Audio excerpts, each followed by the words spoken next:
Quand l'information est tombée il y a quelques jours, je l'ai qualifié de saucisse parce que je n'y croyais pas et Fabrizio Romano m'a mis une grosse clim hier autour de midi. Il a annoncé que l'accord était tout proche d'être ficelé entre Moukoko et l'Olympique de Marseille.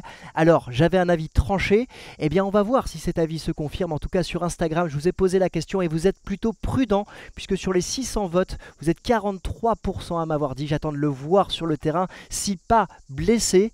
Alors, on va venir évidemment faire l'analyse complète de Youssoufa Moukoko parce que ce matin encore, ce dimanche matin, Fabrizio Romano a annoncé que le joueur ne souhaitait que l'Olympique de Marseille et que le Here We Go était très proche d'être trouvé. Installez-vous bien et bienvenue les amis sur CM Football. Est-ce que pour autant ça clôt la piste Eddie Nketiah? On va y répondre en toute fin de vidéo dans la partie interrogation. C'est parti, les dernières informations de l'Olympique de Marseille, la data room du joueur allemand du Borussia Dortmund, l'analyse tactique sur son joueur, comment il peut s'intégrer au système de Roberto De Zerbi, mes interrogations et mon avis en toute fin de vidéo. On commence évidemment par la rencontre de l'Olympique de Marseille hier face à Sunderland, 2 buts partout. L'Olympique de Marseille qui a ouvert le score sur une récupération haute de Højbjerg avec Kondogbia et c'est ensuite Harit qui a passé à Murillo qui a centré pour un but, un peu de réussite de Moumbagna, Faris Moumbagna qui a ouvert son compteur but dans ces matchs de préparation. Intéressant de l'avoir vu quand même disputer quasiment la totalité de la rencontre. On a un 11 de l'Olympique de Marseille qui a une stabilité défensive, les 4, le back 4 on le connaît, maintenant Merlin, Balerdi, Brassier, Meïté, ça devrait être, je pense, la défense de l'Olympique de Marseille. Pourquoi ça devrait être? Parce que Blanco s'est blessé, on attend de savoir justement comment il va rebondir. Højbjerg a disputé ses premières minutes, il a disputé quasiment la totalité de la rencontre également. Kondogbia, lui, a été encore une fois titulaire, Murillo était dans un poste hybride à droite, et on a Luis Enrique avec Aminarit qui complétait cette équipe. On verra comment on peut conclure sur la partie attaque, mais ce qui m'a interpellé, ce qui m'a intéressé, c'est de voir Ismaël Koné réaliser ses premières minutes. Il a marqué un but assez magnifique, il a fait tout seul, récupération, provocation, dribble, ouverture du pied, et il a logé le ballon sur le côté droit du gardien, côté gauche du gardien, pardon, petit filet droit. Intéressant d'avoir vu sa prestation, on va voir maintenant évidemment, on va pas s'enflammer, mais c'est intéressant de voir justement cet Olympique de Marseille qui prend ses marques avec notamment un Quentin Merlin qui lui trouve une position hybride à la Valentin Rongier de Jorge Sampaoli, un joueur qui se greffe au milieu de terrain, et la position de Højbjerg hier lui a permis de jouer un cran plus haut pour accompagner notamment Aminarit. On a un Roberto De Zerbi qui croit en lui dans cette position hybride où on va le voir naviguer à différents postes sur le côté gauche. J'ai hâte de voir si l'OM signe Sildilia parce que sur l'analyse que j'ai pu faire de lui qui n'est pas encore sortie, il y a une polyvalence côté droit qui me paraît très intéressante, même s'il y a évidemment des choses à aller travailler, des limites à travailler sur le jeune joueur français. Si on a les deux joueurs sur les côtés, je pense qu'on va pouvoir s'amuser.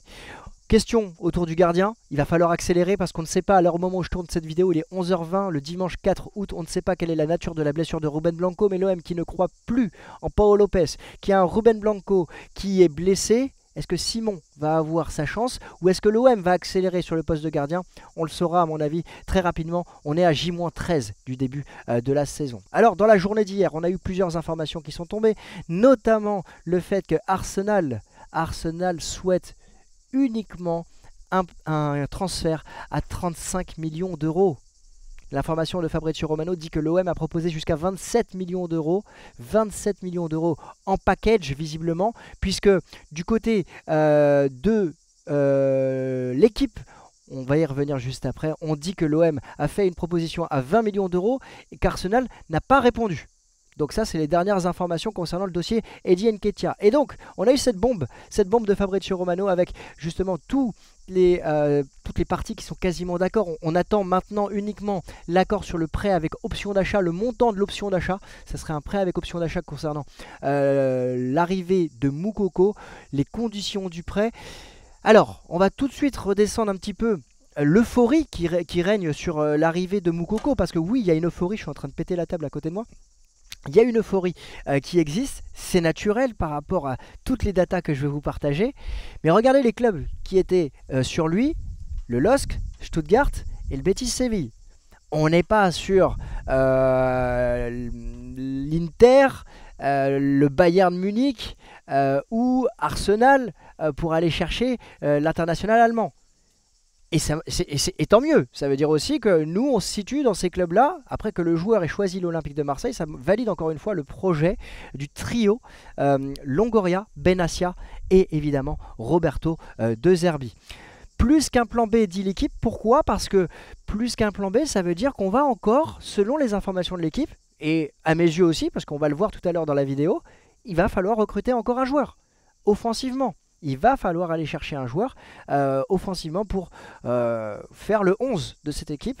Et ça me plaît. Si c'est un prêt avec option d'achat, ça me plaît aussi parce que ça veut dire qu'il reste des sous pour aller chercher un nouveau joueur du côté de l'attaque de l'Olympique de Marseille. Alors on va passer à la data room. La data room, c'est l'ensemble des informations statistiques et vous allez le voir ici, il y en a beaucoup des informations data concernant Youssoufa Moukoko. Il a 19 ans, il va avoir 20 ans le 20 novembre prochain. Il mesure 1m79, c'est un petit gabarit à retenir notamment par rapport au système de Zerbi. Il est gaucher comme Quentin Merlin, comme Lilian Brassier, mais également comme Carboni et comme aussi Greenwood qui est ambidextre. Point important parce que la saison dernière, hormis Quentin Merlin, on n'avait pas de gaucher. Et ça change aussi et ça va apporter de la diversité. Il fait partie de l'agence Wasserman, une agence réputée dans le football et une agence qui n'a pas, à ma connaissance, de joueurs de l'Olympique de Marseille et un contrat qui se termine en 2026 du côté de Moukoko. Là, voilà les joueurs qui sont sur l'écurie Wasserman. On a des très gros joueurs et c'est intéressant de voir que l'OM va aller chercher un joueur de cette écurie-là. On a un jeune joueur qui est connu, qui est reconnu. Il a disputé déjà 99 matchs en parcours professionnel avec le Borussia Dortmund pour 18 buts. Il est arrivé du Cameroun, il a été formé à Sampaoli et très rapidement il est passé du côté du Borussia Dortmund. Regardez ses stats concernant ces matchs en U17 ou U19, c'est démentiel. C'est une dinguerie, clairement, de voir ces statistiques au niveau d'un très jeune joueur. Maintenant, il faut confirmer au plus haut niveau. Hein. Il fait partie de la trempe des Yamal quand on pense à ces jeunes joueurs qui explosent.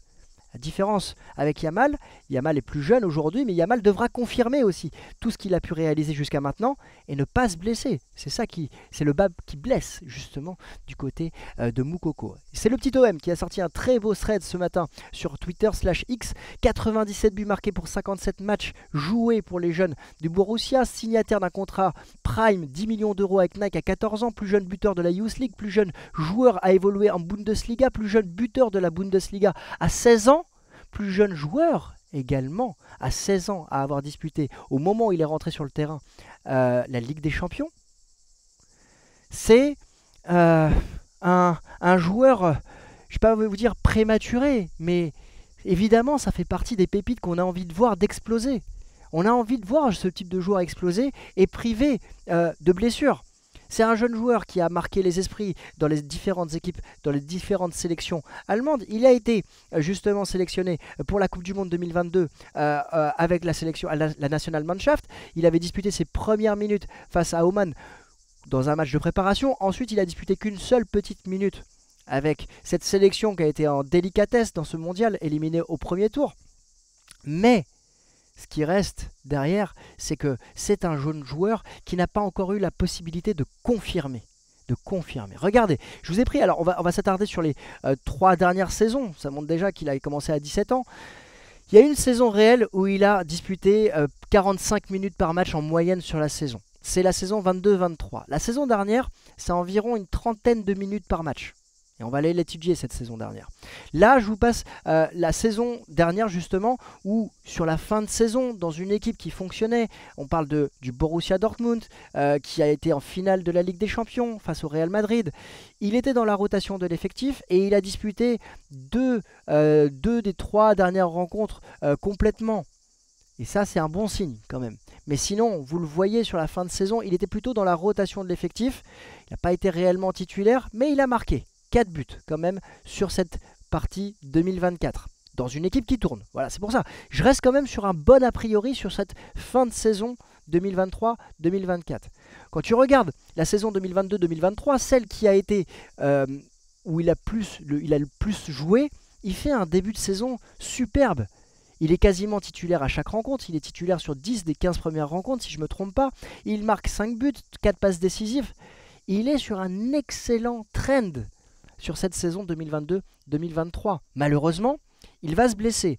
Début de rupture du ligament syndesmotique. Je vous laisserai aller voir sur Google ou avoir un avis d'un médecin. Si d'ailleurs il y a un docteur en sport ici, n'hésitez pas à me le dire en commentaire ce sur quoi il s'agit.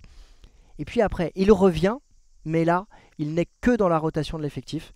Il revient par parcimonie du côté du Borussia Dortmund. Et c'est un élément important à garder en tête, parce que derrière, il va jamais... En fait, on va jamais retrouver un Moukoko jusqu'à présent. On parle sur la saison dernière. On va jamais retrouver un Moukoko titulaire indiscutable. Alors il est encore jeune, mais quand on a une hype sur un si jeune joueur, on doit aussi être mesuré, nuancé et comprendre que ces blessures peuvent être un point d'interrogation. Voilà, regardez l'ensemble de ses blessures depuis qu'il a commencé sa carrière professionnelle. Si on regarde l'ensemble des matchs loupés sur les 4 dernières saisons, sur les 3 dernières saisons, si on veut être parfaitement équitable sur ce qu'on a étudié, il a loupé quand même 40 matchs sur les 3 dernières saisons. Alors vous allez me dire, c'est pas énorme compte tenu du nombre de matchs disputés par le Borussia Dortmund. Certes, c'est pas énorme pour le Borussia Dortmund, mais imaginons cette saison qu'il arrive et qu'il se blesse et qu'il ne dispute pas 10 matchs. 10 matchs pour nous, c'est beaucoup, sachant qu'on va avoir 34 matchs de Ligue 1 à disputer. Voilà, c'est un point à porter à votre connaissance. On va passer à l'analyse tactique. L'analyse tactique, elle est intéressante parce qu'on peut avoir des a priori. J'en avais notamment sur la possibilité et sa faculté de pouvoir jouer sur le côté gauche de l'attaque, ce qui n'est pas le cas parce que c'est un pur avant-centre. Il peut jouer deuxième attaquant, chose qu'il a réalisée, mais qu'on l'étudie sur sa période U19, U17 ou sur sa période pro, on le voit, c'est clairement un avant-centre. Buteur, et quand tu regardes justement sa dernière saison, sur le dernier match où il marque 2 buts contre Augsbourg que l'Olympique de Marseille va rencontrer samedi prochain en dernier match de préparation, il est dans un 4-2-3-1, il est en numéro 9 et il va essayer justement de performer et de scorer. C'est un vrai buteur gaucher, ça c'est intéressant pour nous. Après, il y aura des interrogations tout à l'heure. C'est un buteur qui est plutôt adroit dans la surface de réparation, il cadre plutôt beaucoup. Ça c'est un point important. Un buteur, un renard.